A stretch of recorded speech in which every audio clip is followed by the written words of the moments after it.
الحمد لله وكفى وسلام على عباده الذين اصطفى أما بعد فأعوذ بالله من الشيطان الرجيم بسم الله الرحمن الرحيم قال الله سبحانه وتعالى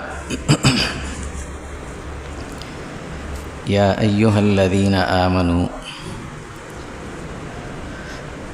كتب عليكم الصيام كما كتب على الذين من قبلكم لعلكم تتقون صدق الله مولانا العظيم اللهم صل على جسد محمد في الأجساد اللهم صل على روح محمد في الأرواح اللهم صل على روضة محمد في القبور اللهم صل على بلد محمد في البلاد وعلى آله وصحبه وسلم تسليما كثيرا كثيرا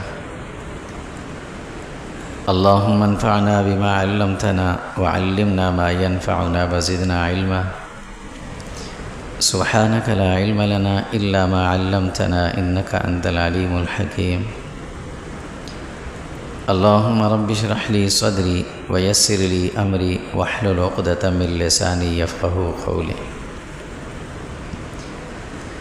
یا ایھا الذین آمنوا اے ایمان والو کتب علیکم الصیام روزے تم پر لازم ہیں کما کتب علی الذین من قبلکم جیسے تم سے پہلے لوگوں پر لازم تھے لعلکم تتقون اس سے تمہیں تقوی حاصل ہوگا۔ دنیا میں انسان بہت سے کام ایسے ہیں جو نہیں کرتا اور بہت سے کام ایسے ہیں جو انسان نہ چاہتے ہوئے بھی کر لیتا ہے اور بہت سے کام ایسے ہیں کہ جو انسان کرتا ہے اگرچہ وہ اچھے نہیں ہوتے لیکن وہ کر رہا ہوتا ہے، اور کچھ کام ایسے ہوتے ہیں کہ جس کو کرنے والا خود بھی برا کہتا ہے لیکن پھر بھی کر رہا ہوتا ہے۔ کسی کام کا کرنا یا نہ کرنا یہ بڑا آسان ہوتا ہے، کریں یا نہ کریں، لیکن جس کام کی عادت پڑ جاتی ہے نا اس عادت کو چھڑانا یہ بڑا مشکل ہو جاتا ہے، پھر نہیں چھوٹتی وہ عادت، اس لیے وہ آدمی نہ چاہتے ہوئے بھی وہ کام کرتا ہے۔ دنیا میں جتنے بھی نشہ کرنے والے ہیں ان سے اگر پوچھا جائے کہ بھئی یہ نشہ اچھی چیز ہے، کہتے ہیں نہیں غلط ہے، کہیں گے غلط ہے، کیوں کر رہے ہو، چھوڑتے کیوں نہیں ہو، کہتے چھوٹ نہیں پا رہا، عادت ایسی ہو گئی ہے۔ تو کسی کام کا نہ کرنا یہ بڑا آسان ہوتا ہے، کوئی کہے بھئی یہ کام کر لو، میں نہیں کرتا، بس ٹھیک ہے جی نہیں کرتے، کوئی زبردستی تو نہیں کر سکتا۔ رمضان کے مہینے میں ایک شخص کہ میں روزہ نہیں رکھتا تو کون زبردستی کر سکتا ہے، لیکن اگر کسی چیز کی عادت پڑ جاتی ہے، نشہ ہو جائے نا، اس کا چھوڑنا بڑا مشکل ہو جاتا ہے، پھر وہ نہیں چھوٹ پاتا۔ اس کو چھڑانے کے لیے پھر بہت سے حربے استعمال کرنے پڑتے ہیں، بہت سے کام کرنے پڑتے ہیں۔ دنیا میں کسی آدمی کو نشے کی بیماری لگ جائے نا تو اس سے چھڑانے کے لیے اس پر کتنی سختی کی جاتی ہے، کتنا وہ یہ سمجھتا ہے کہ مجھ پر بڑی تکلیف گزر رہی ہے، سختی کرنے کے بعد ہی جا کر اکا دکا کوئی ہوتا ہے جو اس عادت کو چھوڑتا ہے، ورنہ چھوٹ نہیں پاتی پھر بھی۔ رمضان کا جو مہینہ ہے یہ اللہ تعالیٰ نے کیوں رکھا ہے کہ جو ہر سال ہر 11 مہینے کے بعد پھر آ جاتا ہے، پھر مہینہ 11 گزرتے ہیں، پھر وہ مہینہ آ جاتا ہے، کیوں آتا ہے یہ انسان کی ایک عادت کو چھڑانے کے لیے آتا ہے۔ وہ عادت کیا ہے؟ انسان کو گناہوں کی عادت ہوتی ہے، غلط بولنے کی، غلط سننے کی، غلط کرنے کی، بعض دفعہ غلط کام کرتے ہوئے مزہ بھی آنے لگ جاتا ہے انسان کو، اگرچہ وہ وقتی ہوتا ہے۔ اب اس عادت کو چھڑانے کے لیے اللہ تعالیٰ نے رمضان المبارک کا مہینہ دیا ہے تاکہ وہ گناہوں کی، برائیوں کی عادت چھوٹ جائے۔ فرق اتنا ہے کہ انسان جب کسی انسان کی عادت چھڑاتے ہیں تو اس پر سختی کرتے ہیں، اسے دوائیں دی جاتی ہیں، اسے بند کیا جاتا ہے، کھانے کی چیزیں بس محدود دی جاتی ہیں، سختی ہوتی ہے اس میں، نشہ چھڑانا ہے۔ اور اللہ رب العزت جب گناہوں کی عادت انسانوں سے چھڑواتے ہیں نا تو اس کے لیے نرمی کے ساتھ، پیار کے ساتھ، محبت کے ساتھ سارے کام کرتے ہیں۔ سب سے پہلے اللہ تعالیٰ اپنے بندوں کو بلاتے ہیں اپنی طرف، آ جاؤ۔ گناہ گار ہیں زیادہ سے زیادہ، جس نے بہت زیادہ گناہ کیے ہیں شرک کے بعد، ان سب کو بلاتے ہیں، یا عبادی الذین اسرفوا علی انفسہم۔ پہلا لفظ ہی وہ استعمال کرتے ہیں کہ انسان جتنا بھی گناہ گار ہو نا اس کا دل نرم ہو جائے، یا عبادی، اے میرے بندے۔ جب کسی کی آپس میں کوئی والد اگر بچے سے ناراض ہو نا تو دو طرح سے بلاتا ہے، یا تو کہتے ہیں ادھر آؤ میری بات سنو، پھر اسے سمجھاتا ہے، اور اگر والد اسے پہلے ہی کہے کہ پیارے بیٹے میرے پاس آؤ ذرا، اس کے آنے کا انداز پھر اور ہوتا ہے۔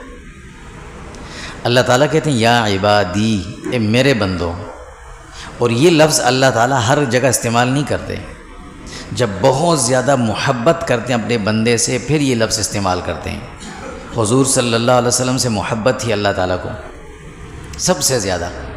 حضور کو جب عرش پر بلانے لگے تو یہ نہیں کہا کہ سبحان الذی اسری بمحمد، کہ وہ پاک ہے وہ ذات جو اپنے محمد کو لے کر گئے رات کے وقت میں، نہیں، کہا سبحان الذی اسری بعبدہ، اپنے پیارے بندے کو لے کر گئے، نام نہیں لیا، پیارا بندہ کا۔ اسی طرح یہاں اللہ تعالیٰ بلاتے ہیں انسانوں کو، کہتے ہیں یا عبادی، اے میرے بندو، سب کو کہتے ہیں۔ اسرفوا علی انفسہم، کون سے بندے؟ کہا وہ جنہوں نے بہت زیادہ گناہ کیا۔ ہم اسراف کا لفظ سنتے ہیں نا کہ اسراف، حد سے زیادہ بڑھنا، اللہ کہتے ہیں اسرفوا علی انفسہم، صرف گناہ نہیں کیے، گناہ بہت زیادہ کیے ہیں، ان کو بلاتے ہیں، کہتے ہیں لا تقنطوا، مایوس کیوں ہو؟ تمہیں ڈر کیوں ہے؟ ڈرتے کیوں؟ گھبراتے کیوں؟ شرماتے کیوں؟ آؤ ادھر میری طرف۔ یہ سب سے پہلا خطاب اللہ تعالیٰ کرتے ہیں بندوں سے۔ اب جب بندے اللہ کی طرف آتے ہیں، قریب آتے ہیں، تو اللہ نے پھر یہ نہیں ڈانٹا بھی نہیں، سزا بھی نہیں ہے، اتنا کر کے آئے ہو پہلے سزا بھگتو، اس کے بعد تمہیں ہم گناہوں سے پاک کریں گے، نہیں، گناہوں کی وجہ بھی نہیں پوچھی، کیوں کیے تھے؟ دنیا میں نہیں پوچھتے اللہ تھا کیوں کیے تھے، آتے ہی کہا کہ یہ گناہ تم نے نہیں کیے تھے، یہ تو شیطان کرواتا تھا تم سے۔ سب سے پہلا کام کیا کرتے ہیں؟ حدیث میں آتا ہے، ابو ہریرہ رضی اللہ تعالیٰ عنہ فرماتے ہیں کہ حضور صلی اللہ علیہ وسلم نے فرمایا کہ جب رمضان کا چاند نظر آتا ہے نا، اللہ سب سے پہلے شیطان کو باندھ دیتے، اس نے گناہ کروائے میرے بندوں سے۔ جب کوئی بندہ غلطی کرتا ہے نا، عموماً گھروں میں ایسے ہوتا ہے، چھوٹا بچہ جو غلطی کرتا ہے، اب وہ ڈر رہا ہوتا ہے کہ والدہ ماریں گی، والد ڈانٹیں گے، اب والدہ آ کر اس سے کہا کہ تم نے نہیں کیا، یہ تو خود ہوا ہے، پتہ بھی ہے اس بچے نے کیا سارا، اسی نے برتن توڑے، لیکن کہتے ہیں تم نے نہیں توڑے، تو خود گر گئے تھے۔ اب یہ محبت ہوتی ہے، بچے کے دل سے خوف نکل جاتا ہے۔ اللہ کہتے ہیں تم نے گناہ تو نہیں کیے، تو شیطان نے کیے تھے، میں اس کو باندھ دیتا ہوں۔ چنانچہ رمضان کا مہینہ آتا ہے، اللہ اس کو باندھ دیتے ہیں، بالکل باندھ کر کے رکھ دیا اس کو۔ اب دوسری طرف پھر ہوا یہ کہ انسان یہ کہتے ہیں کہ میرے ساتھ جو نفس ہے نا، یہ بھی بعض دفعہ غلط خیالات لاتا ہے۔ کہتے ہیں نا رمضان میں تو شیطان نہیں ہوتا، تو یہ غلط خیالات کیوں آتے ہیں، لڑائی جھگڑے کیوں ہوتے ہیں؟ تو یہ نفس بھی تو ساتھ ہے۔ تو اللہ رب العزت فرماتے ہیں اس نفس نے کروائے تم سے گناہ، چلو اس کا بھی علاج کرتے ہیں۔ اور اس نفس کا ایک ہی علاج ہے کہ اس کو کمزور کیا جائے۔ جب اس کو کمزور کیا جاتا ہے تو انسان کی روحانیت غالب رہتی ہے، نفس کچھ نہیں کر سکتا پھر۔ اب وہ کمزور کیسے ہوگا؟ کہا اس کو صبح سے لے کر شام تک بھوکا رکھو، اس کو، یہ کمزور ہو جائے گا۔ عموماً انسان جب پیٹ بھرا ہوتا ہے نا تو پھر ادھر ادھر کی سوچتا ہے، جب پیٹ خالی ہوتا ہے پھر ادھر ادھر کی نہیں سوچتا انسان، کیونکہ نفس ہی اس وقت سویا ہوتا ہے، مرا ہوتا ہے۔ تو کہا اس کو بھی دبا دو۔ اس کا دبانے کا طریقہ کیا ہے؟ کہا صبح سے لے کر شام تک پورا دن جو ہے نا کچھ نہ کھاؤ، یہ خود بھی جو ہے نا کمزور ہو جائے گا۔ جب یہ کمزور رہے گا تو تمہیں خیالات ہی نہیں آئیں گے، خیالات ہی نہیں آئیں گے تو گناہ ہی نہیں ہوں گے۔ اس کا بھی علاج اللہ نے کر دیا۔ اب انسان ہے، ظاہر ہے انسان تو دنیا میں بعض اب ہوتے ہیں نا کہ ہم تو صرف کھانے پینے کے لیے تو ہوتے ہیں، کھانا پینا تو سارا انسانوں کے لیے۔ تو انسان یہ سوچتا ہے کہ کیا اللہ ہم پہ کھانا پینا بند کر کے ہمیں سزا دے رہے ہیں؟ کہیں سزا تو نہیں ہے کہ کھانا بند کر دیا، 1 مہینے تک صبح سے لے کر شام تک نہیں کھانا۔ اللہ کہتے ہیں سزا نہیں ہے یہ کھانے کے درمیان جو وقفہ ہے نا وہ بڑھا دیا ہم نے. تم دن میں 3 4 دفعہ کھاتے تھے، اب ذرا تھوڑا وقفہ بڑھا دو درمیان میں. کھاؤ، کھانا منع نہیں ہے، چنانچہ وقفہ بڑھا دو کہ شام کو زیادہ کھاؤ گے. سحری میں اٹھو گے، عام دنوں میں سحری میں اٹھے کوئی نہیں کھا سکتا، رمضان کی سحری میں ہر آدمی کھا رہا ہوتا ہے. سحری میں بھی کھاؤ، تراویح کے بعد بھی کھاتے ہیں، افطاری میں بھی کھاؤ، جتنا کھانا ہے کھاؤ. صرف بیچ کا کیا کر دو، وقفہ بڑھا دو بس، اور خوب کھاؤ گے پھر، اور اس کا فائدہ بھی ہوگا تمہیں. جب خوب بھوک لگی ہوگی پھر افطاری میں بھی کھاؤ گے، اس کے بعد بھی کھاؤ گے، ہضم بھی اچھی طرح ہو جائے گا. اب یہ کھانے کا وقفہ جو تم نے بڑھایا ہے، اللہ کہتے ہیں یہ تم نے میرے کہنے پہ بڑھایا نا، اس کا بھی تمہیں میں ایک اجر دیتا ہوں. کہا سحری کے لیے اٹھو گے، سحری کھاؤ گے، اس میں بھی تمہیں ثواب ملے گا. چنانچہ ابو سعید خدری رضی اللہ تعالیٰ عنہ کی روایت ہے، فرماتے ہیں کہ حضور نے فرمایا کہ سحری میں اٹھا کرو اور کچھ نہ کچھ کھایا کرو، اس سے برکت آتی ہے، اس میں بھی ثواب ہے.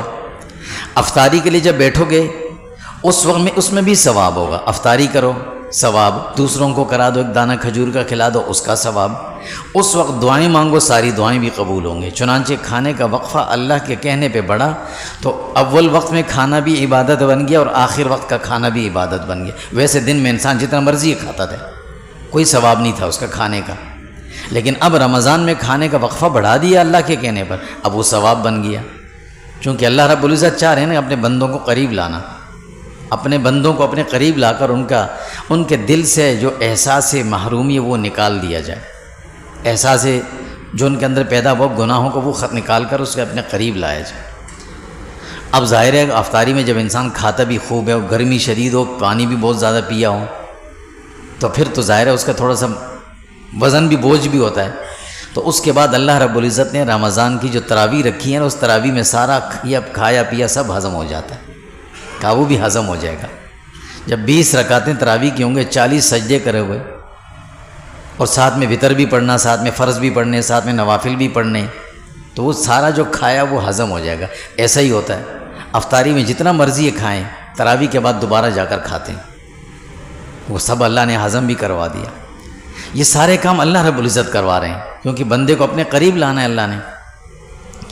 اب جب یہ سارے کام ہو گئے تو انسان کے ذہن میں یہ بات بھی آتی ہے کہ اللہ رب العزت دن بھر اگر میں کچھ کھاؤں گا نہیں، پیوں گا نہیں، چائے کی تو مجھے عادت ہے، پان اور سگریٹ نسوار کی بھی تو بڑی عادت ہے، یہ ساری چیزیں چھوڑ دی میں نے، تو نیند کا غلبہ ہو جائے گا، نیند آئے گی بہت زیادہ، کیا کروں. اللہ فرماتے کوئی بات نہیں، اب تم روزہ رکھ کے سو جاؤ، تمہارا سونا بھی عبادت ہے. روزہ رکھو، سو جاؤ، ہاں نماز کے لیے اٹھ جانا، باقی کیا کرنا، سوتے رہنا، یہ سونا بھی عبادت ہے. کیونکہ روزہ رکھ کے سویا نا تو عبادت ہے، یہ بھی ثواب ہو جائے گا. پھر جب یہ سارے کام ہوتے ہیں تو انسان پھر سوچتا ہے کہ اللہ رب العزت صبح سے لے کر شام تک ہم کچھ نہ کھائیں، منہ میں کچھ نہ جائے، تو ظاہر ہے منہ سے ایک قسم کی بدبو آنے لگتی ہے. برش بھی نہ کیا ہم نے دن کو، نمازوں میں ہم نماز سے پہلے کرتے تھے وہ بھی نہیں کیا، تو منہ سے جو بدبو سی آئے گی اس کا کیا کریں. تو اللہ فرماتے ہیں کہ اس کو بدبو نہ کہا کرو. پہلی بات تو یہ ہم کہتے ہیں نا روزے دار کے منہ سے بدبو آتی ہے، یہ لفظ ہم بدل دینا چاہیے، بدبو نہیں ہوتی وہ. کیوں؟ اللہ کہتے ہیں وہ مجھے پسند ہے، جب پسند ہے تو بدبو نہیں ہے. پھر وہ بدبو اللہ کو نہیں پسند، اللہ کو خوشبو پسند ہے. حضرت موسیٰ علیہ السلام نے صرف مسواک کر کے گئے تھے، اللہ نے فرمایا 10 دن دوبارہ بیٹھ کے پھر آؤ، مجھے پسند ہے وہ. تو جو منہ سے بو آتی ہے اللہ کہتے ہیں وہ بھی مجھے پسند ہے، اور وہ مجھ سے بھی زیادہ پسندیدہ ہے. حدیث میں تو حضور فرماتے ہیں کہ اللہ فرماتے ہیں مجھے وہ سب سے زیادہ پسندیدہ ہے، کیونکہ روزے کی وجہ سے ہے نا، تو اس کو اب بدبو نہ کہا جائے، وہ مسئلہ بھی حل ہو گیا.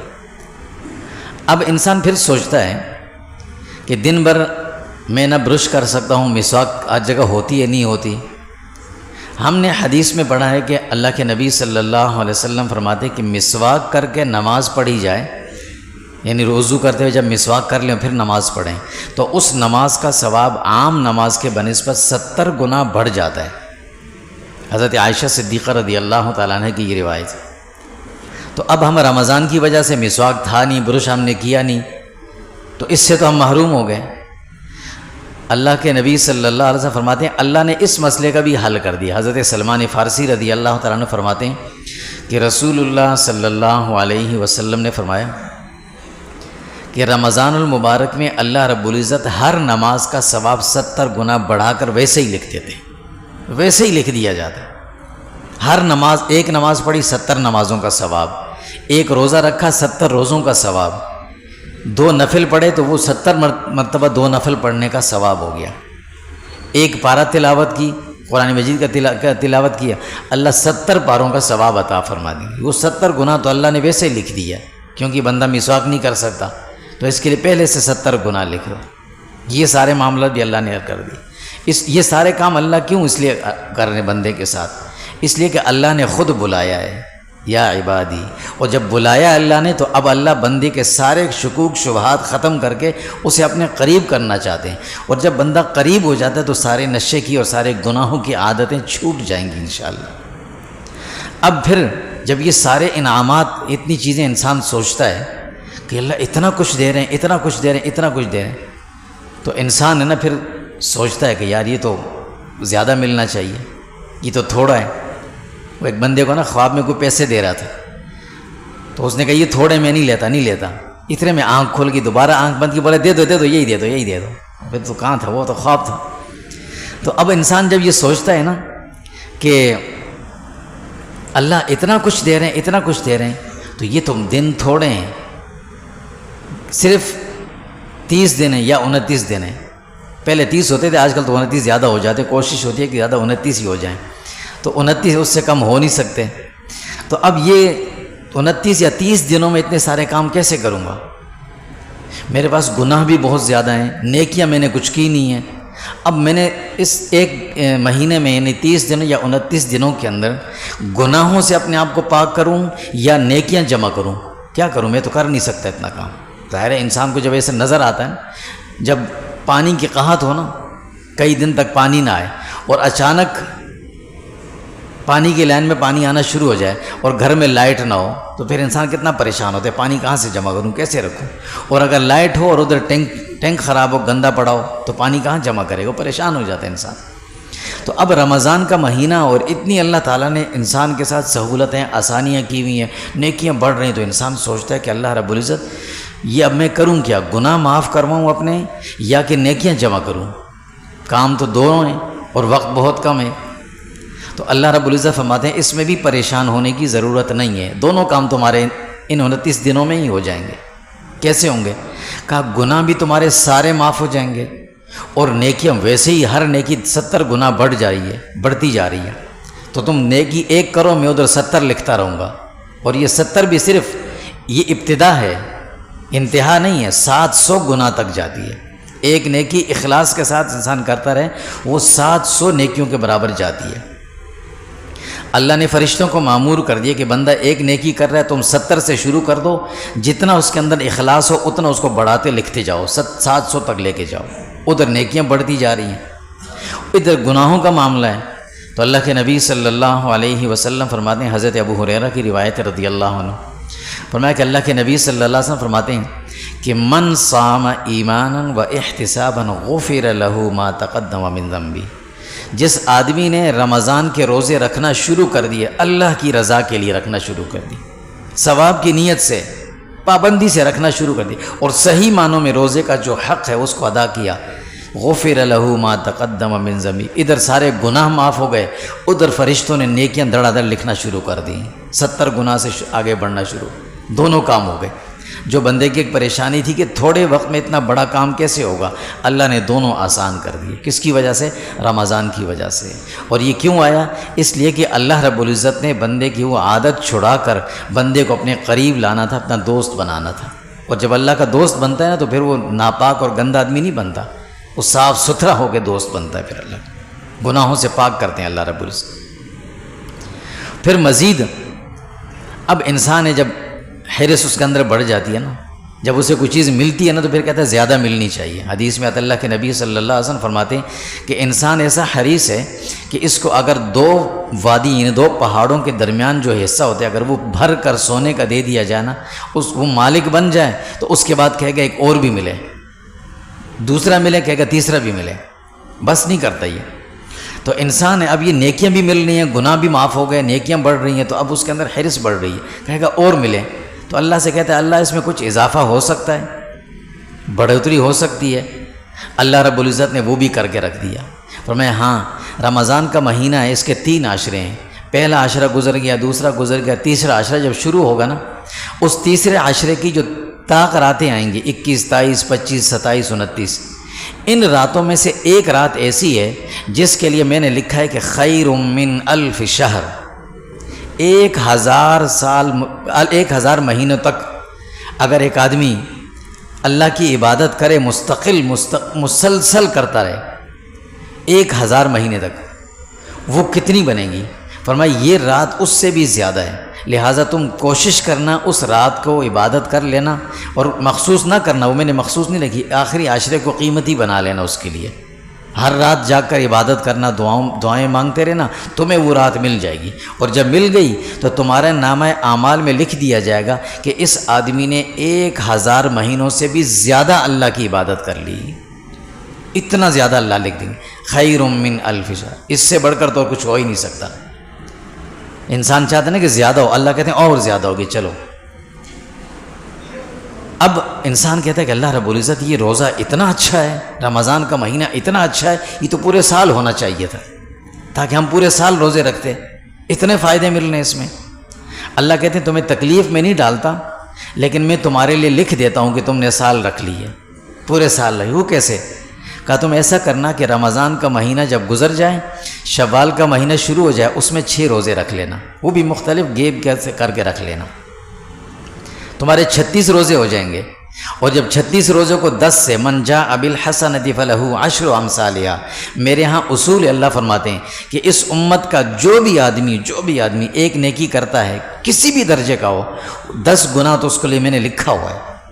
تو اگر 10 سے ضرب دو گے تو تمہارے 360 دن ہو ہی جائیں گے، اور 360 دن ہوتے ہی سال کے. تو اب تمہیں تکلیف نہیں دوں گا، پورا سال روزے نہ رکھو، صرف 36 روزے رکھ لینا، تمہیں پورے سال کے روزوں کا ثواب مل جائے گا. اللہ کہتا ہے پورا سال تمہارا رمضان کا ہو گیا، چلو ثواب مل گیا. اب یہ سارے کام اللہ رب العزت نے کیوں کیے؟ انسان سوچے نا کہ اللہ اتنے آسان، اتنی جو وہ ہے انسان کے لیے راستے کھولے جا رہے ہیں، اور اتنی اپنی رحمتیں اس پر نچھاور کر رہے ہیں، کیوں؟ اللہ اس بندے کو اپنے قریب کرنا چاہتے ہیں کہ یہ میرے قریب آ جائے، میرا دوست بن جائے. اور جب دوست بن جائے تو اس سے پہلے یہ گناہوں سے پاک صاف ہو جائے، اور گناہوں کی جو عادت ہے وہ بھی چھوٹ جائے اس سے. تو اتنا کچھ کرنے کے بعد آخر انسان بھی انسان ہے، اس کا دل بھی گوشت کا اللہ نے بنایا، وہ بھی نرم ہو جاتا ہے، وہ بھی یہ ساری چیزیں چھوڑ دیتا ہے. شرم بھی آتی ہے اس کو کہ اب میں اتنے گناہ کروں، اب میں اللہ کو ناراض کروں، کہتا ہے اب نہیں کروں گا. اب وہ اللہ والا ہی بن جاتا، اس کی عادت چھوٹ جاتی ہے. ہاں اگر پھر بھی کسی کی نہ چھوٹے تو پھر وہ سزا کا ظاہر مستحق ہوتا ہی ہے. دواؤں سے علاج نہ ہو تو پھر آپریشن تو ہوتا ہی ہے، تو پھر وہ الگ بات ہے. لیکن عموماً ہو ہی جاتا ہے اتنے سارے کام کرنے کے بعد. اب جب یہ سارے کام ہو گئے تو انسان کا بھی ایک مطالبہ اللہ سے کہ اللہ رب العزت آپ نے اتنا کچھ ہمارے ساتھ کر دیا، ہمارے سارے گناہ بھی معاف کر دیے، نیکیوں کی بھی ڈھیر لگنا شروع ہو گیا، ہمارے پاس سب کچھ ہو گیا، آپ نے اپنا دوست بنا لیا ہمیں. ہم چاہتے ہیں کہ آپ اس دوستی کا اظہار بھی کر دیں، کچھ انعام بھی تو دیں. ایک آدمی کہتا ہے نا فلاں میرا دوست ہے، بھئی کیا ثبوت ہے، کیا دلیل ہے تمہارے پاس؟ کوئی ثبوت؟ ہاں بھی اس نے مجھے یہ گفٹ دیا، دوست ہے میرا، پتہ چلتا ہے دوست ہے. فلاں سے میرے تعلق ہے، کیا دلیل ہے، کیا ثبوت ہے؟ کہا جب میں جاتا ہوں تو مجھ سے ملاقات کرتے، میری ملاقات ہوتی ہے ان سے، کوئی نہ کوئی ثبوت ہو. تو انسان بھی چاہتا ہے کہ اللہ رب العزت اس دوستی کا کیا انعام ملے گا ہمیں. اللہ کہتے ہیں تمہیں 3 انعام دوں گا. اب تم نے مجھ سے دوستی کر لی، گناہ چھوڑ دیے، عادت بدل گئی، سب کچھ ہو گیا، دوست بن گئے، اب تمہیں 3 انعام دیتا ہوں. پہلا انعام کیا ہے؟ دوستی کا اللہ اعلان کر رہے ہیں. اللہ اعلان کر کے لوگوں سے کہتے ہیں اللہ. پہلے اللہ نے فرمایا کتب علیکم الصیام کما کتب علی الذین من قبلکم لعلکم تتقون. روزہ کیوں فرض کیا؟ تاکہ تم متقی ہو جاؤ. اب متقی بن گئے نا، اب اللہ کہتے ہیں اللہ سارے لوگ سن لو، ان اولیاؤہ الا المتقون. یہ متقی لوگ جو ہیں اللہ کے دوست ہیں، خبردار ان سے کوئی غلط بات نہ کریں. دوستی کا اعلان ہو گیا، اور یہ بہت بڑا اعزاز ہوتا ہے. ہم تو کہتے ہیں نا کہ میں وزیر اعظم کو جانتا ہوں، صدر کو جانتا ہوں، یہ کوئی کمال تو نہیں. کمال تو یہ کہ صدر کے ہاں میں فلاں بندے کو جانتا ہوں، یہ وہ میرا قریبی ہے، پھر ہم دکھاتے ہیں دیکھو یار اس نے میرا نام لیا. تو اللہ نام لے رہے ہیں. اللہ ہی نہیں کہہ رہے تم اعلان کرو، بندوں سے نہیں کہتے، اللہ خود اعلان کرتے ہیں. الا سنو بھائی، ان اولیاءہ الا المتقون، یہ متقی سارے میرے دوست ہیں. جنہوں نے تقوی اپنا لیا یہ میرے دوست بن گئے. اب دوستی ہو گئی، تو جب دوستی ہوتی ہے تو پھر انسان اور بھی کچھ چاہتا ہے نا، دوست سے کچھ امیدیں بھی رکھتا ہے. تو اللہ رب العزت کہتے ہیں دوسرا اعلان، میں تمہاری مغفرت کا اعلان کر دیتا ہوں. حضرت ابو ہریرہ رضی اللہ تعالیٰ عنہ فرماتے ہیں کہ رسول اللہ صلی اللہ علیہ وسلم نے فرمایا جب رمضان کی آخری شب ہوتی ہے نا، آخری شب، اللہ رب العزت تمام روزہ داروں کے لیے مغفرت کا اعلان کر دیتے ہیں. سب کو میں نے معاف کر دیا، مغفرت کا بھی اعلان ہو گیا. یہ دوسرا اعلان تھا. اب تیسرا اعلان، تیسرا جو انعام ملے گا وہ کیا ملے گا؟ تیسرا انعام یہ ملے گا کہ اس دوستی کا حق یہ ہے کہ پھر اس جب کسی کو آدمی بلاتا ہے نا اپنے گھر پہ، عموماً دعوتوں میں ہم بلاتے ہیں، تو یہ دعوتوں میں ایک VIP ٹیبل لگتی ہے الگ سے. یہ ایک الگ ہونا نہیں چاہیے انسانوں میں، لیکن ایک چیز ہے زمانے کے ساتھ چلتی ہیں چیزیں. VIP ٹیبل لگی ہوئی تھی، اس پہ خاص خاص لوگوں کو بٹھایا جاتا ہے. اللہ رب العزت نے جنت کے 8 دروازے بنائے دیے، ان میں سے ایک دروازہ الگ کے VIP بنا دیا اس کو، باب الریان، اور کہا کہ اب اس سے صرف کون جائیں گے؟ روزے والے جائیں گے، جو روزہ رکھ رہے ہیں جنہوں نے وہ جائیں. اللہ کے نبی صلی اللہ علیہ وسلم فرماتے ہیں جب جنت کے دروازے کھلیں گے تو جو باب الریان ہے اس دروازے کو کھولا جائے گا، صرف روزے دار اس میں سے داخل ہوں گے. جب داخل ہو جائیں گے سب چلے جائیں گے، جو روزہ نہیں رکھتے تھے وہ باہر ہوں گے، جنہوں نے روزے رکھے تھے وہ چلے جائیں گے. اس کے بعد دروازہ بند کر دیا جائے گا، اور اس کے بعد کسی اور کو وہاں داخلے کی اجازت نہیں ہوگی. یہ ہوتا ہے حق دوستی، کہ جو قریبی تعلق ہوتے ہیں، قریبی دوستی ہوتی ہے، اس کو اعزاز کے ساتھ الگ بٹھایا جاتا ہے. اللہ رب العزت اس روزہ داروں کو اس دروازے سے الگ طریقے سے داخل کر رہے ہیں. یہ ہے اعلان اللہ نے کر دی. اب یہ سارے کام اللہ رب العزت نے کیے ہیں، کس کے لیے؟ انسان کے لیے کیے، کہ انسان اپنی عادت چھوڑ دے، عادت کو بدل دے، ادھر آ جائے. اور اتنی باتوں میں جب انسان غور کرتا ہے تو آخر ہو ہی جاتا ہے، سارے معاملات اللہ صاف کر ہی دیتے ہیں اس کے. لیکن اللہ رب العزت کے ہم سے بھی ایک مطالبہ ہے کہ وہ کیا ہے؟ وہ 4 چیزیں. ڈاکٹر جب دوا دیتا ہے نا تو وہ کہہ دیتا ہے بھئی یہ دوا اس بیماری کی، یہ دوا اس بیماری کی، یہ اس بیماری کی، کھانی ایسے ہے، لیکن اس کے کھاتے ہوئے یہ چیز نہیں کھانی. یہ دوا تب فائدہ دے گی جب تم یہ چیز نہیں کھاؤ گے. اگر وہ چیز کھا لو گے تو پھر فائدہ نہیں ہوگا. اب اللہ کہتے ہیں یہ سارے کام تو میں کر رہا ہوں، تمہیں بلا رہا ہوں، تم میرے قریب آ رہے ہو، تمہارے گناہ معاف ہو رہے ہیں، تمہارے درجے اونچے ہو رہے ہیں، تم سے دوستی پکی ہو رہی ہے، تمہاری دوستی کا بھی میں اعلان کر رہا ہوں، سب کچھ کر رہا ہوں. لیکن ایک بات کا تم نے خیال کرنا ہے، 4 چیزوں کا تم نے بڑا خیال کرنا ہے. نمبر 1 کیا چیز؟ اپنی زبان سے کسی کو تکلیف نہیں دینی رمضان کے مہینے میں. اور زبان سے تکلیف نہیں ہوگی تو ہاتھ سے بھی نہیں ہوگی، ہاتھ سے نہیں ہوگی تو کسی طرح سے بھی تکلیف نہیں ہوگی کسی کو. ایک تو یہ نہیں کرنا. نمبر 2 اپنے رشتہ داروں سے قطع رحمی نہیں کرنی. قطع رحمی کرنے والے کو میں معاف نہیں کرتا، وہ نہیں کرنی. آپ نے رشتہ داروں سے تعلق جوڑ کے رکھنے، کوئی کرتا ہے اسے کرنے دیں، آپ نہ کرنا. یہ 2 کام ہو گئے. تیسرا کام فرمایا اپنے والدین کی نافرمانی نہیں کرنا. اگر تم والدین کے نافرمان ہوئے تو یاد رکھنا رمضان میں بھی میں تمہاری مغفرت نہیں کروں گا.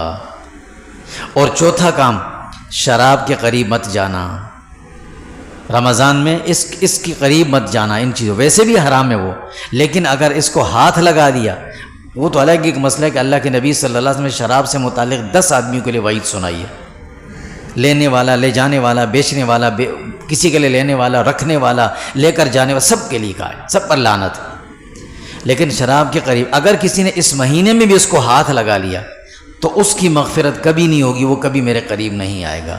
یہ 4 کام تم نے کرنے. باقی اللہ فرماتے ہیں سارے کام میں تمہارے لیے کروں گا، آسان کر دوں گا.